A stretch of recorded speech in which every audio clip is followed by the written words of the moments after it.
Good evening, and thank you for joining us. We begin with breaking news tonight as President Trump is closing the border with Canada and calling himself a wartime president, invoking emergency powers to help deal with the shortage of medical supplies. Military hospital ships will be sent to big cities to help ease the crush of new patients. And as major automakers suspend production, the president says a worst-case scenario could bring job losses not seen since the Great Depression. On Wall Street, it's been another dark day, with trading again halted to stop a free fall. At the Capitol, there's a frantic push to pass a $1 trillion rescue package. And in Florida, a crackdown on spring breakers as officials plead with younger Americans to avoid big crowds.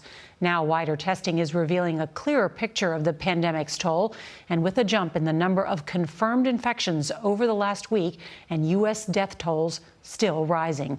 And all this as workers, medical professionals, and the sick all ask, when will help arrive? We have a team of correspondents reporting on the pandemic. We're going to begin tonight with Ben Tracy at the White House. And Ben, really, these are dramatic moves that most Americans have never seen. That's right, and the president now says he considers the country on a wartime footing, comparing this to World War II and saying Americans are going to need to make sacrifices.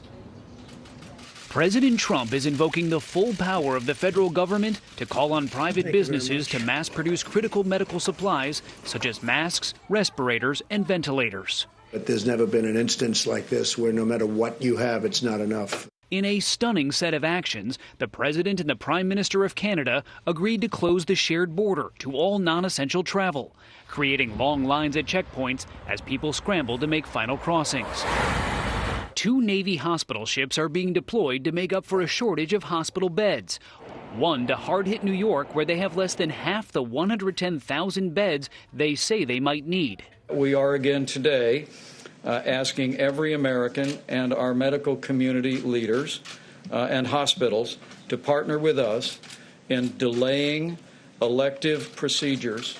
FEMA is now on Alert 1, the highest level reserved for responding to a major natural disaster. And HUD is suspending all foreclosures and evictions on federally insured properties so people can quarantine in their homes. This is not a time for small measures. Today, the Senate passed an emergency bill to provide paid sick leave and expand unemployment benefits. But a massive stimulus of $1 trillion or more could be rushed through Congress in the next week to bail out the airline and hotel industries, help small businesses, and send 2 checks worth at least $1,000 each to Americans in need. If we don't contain this virus, the entire economy is going to collapse.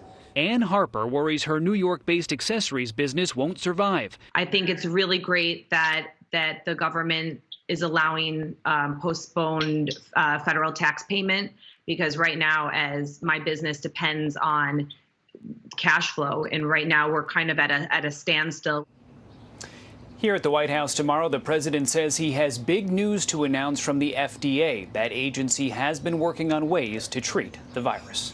Nora? All right, Ben, thank you.